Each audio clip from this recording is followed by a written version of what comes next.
Welcome to this educational video lecture by Ingole publication. आज के lecture में हम ब्लड ट्रांसफ्यूजन को डिटेल में समझेंगे। ब्लड ट्रांसफ्यूजन वो मेडिकल प्रोसीजर होती है जिसमें डोनर का ब्लड या ब्लड कंपोनेंट्स रेसिपिएंट के सर्कुलेटरी सिस्टम में इंट्रावीनसली ट्रांसफर किए जाते हैं।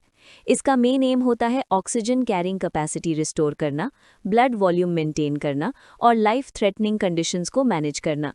ब्लड ट्रांसफ्यूजन एक कंट्रोल्ड और केयरफुली प्लान्ड प्रोसीजर होती है क्योंकि इनकम्पैटिबिलिटी सीरियस कॉम्प्लिकेशंस कॉज कर सकती है। नीड फॉर ब्लड ट्रांसफ्यूजन तब रिक्वायर्ड होती है जब बॉडी अपनी नॉर्मल फिजियोलॉजिकल डिमांड को खुद मेंटेन नहीं कर पाती। कॉमन सिचुएशंस जहां ट्रांसफ्यूजन जरूरी होता है: severe blood loss due to trauma और surgery, severe anaemia, massive haemorrhage, bone marrow failure, bleeding disorders. हर सिचुएशन में पूरा ब्लड देना जरूरी नहीं होता, कई केसेस में स्पेसिफिक ब्लड कंपोनेंट्स का यूज किया जाता है। टाइप्स ऑफ ब्लड ट्रांसफ्यूजन को नेचर और कंटेंट के बेस पर क्लासिफाई किया जाता है। होल ब्लड ट्रांसफ्यूजन में plasma, red blood cells, white blood cells, platelets सब एक साथ ट्रांसफ्यूज किए जाते हैं। ये type mainly acute massive blood loss, emergency situations में यूज होता है जहां वॉल्यूम और ऑक्सीजन दोनों रिस्टोर करना जरूरी होता है। कॉम्पोनेंट थेरेपी मॉडर्न प्रैक्टिस में ज्यादातर कॉम्पोनेंट थेरेपी प्रेफर की जाती है। इसमें सिर्फ रिक्वायर्ड ब्लड कॉम्पोनेंट ट्रांसफ्यूज किया जाता है। कॉमन कॉम्पोनेंट्स हैं packed red blood cells, platelets, plasma.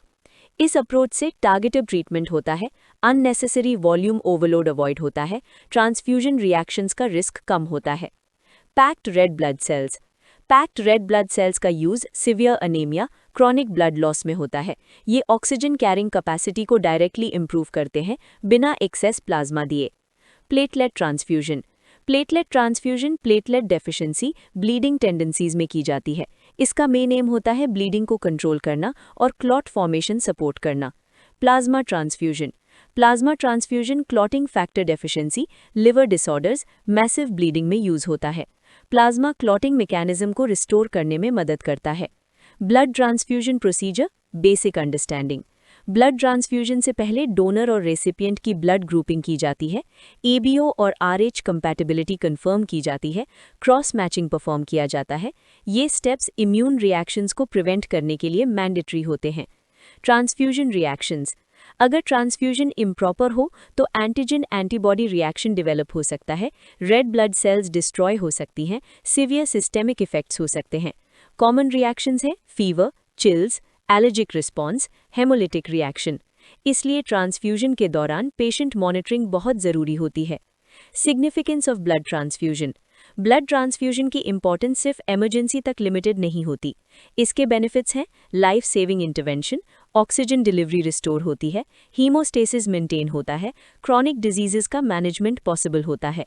Cancer therapy, surgery और क्रिटिकल केयर में ट्रांसफ्यूजन असेंशियल रोल प्ले करता है। Limitations and risks of transfusion blood transfusion के साथ कुछ रिस्क्स भी होते हैं: transfusion reactions, infection transmission, circulatory overload, immune sensitization. इसी वजह से अननेसेसरी ट्रांसफ्यूजन अवॉइड की जाती है और स्ट्रिक्ट गाइडलाइंस फॉलो की जाती हैं। Safety measures in blood transfusion safe transfusion के लिए डोनर स्क्रीनिंग की जाती है, ब्लड टेस्टिंग मैंडेटरी होता है, स्टेराइल टेक्निक्स यूज होती हैं, पेशेंट आइडेंटिटी वेरीफाई की जाती है।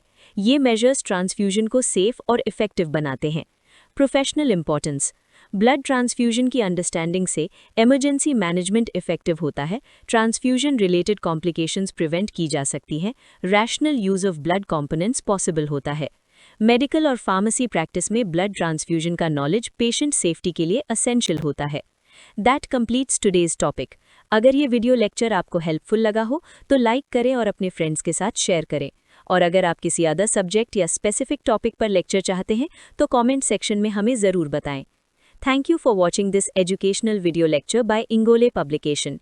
Keep learning, stay consistent, and see you in the next video.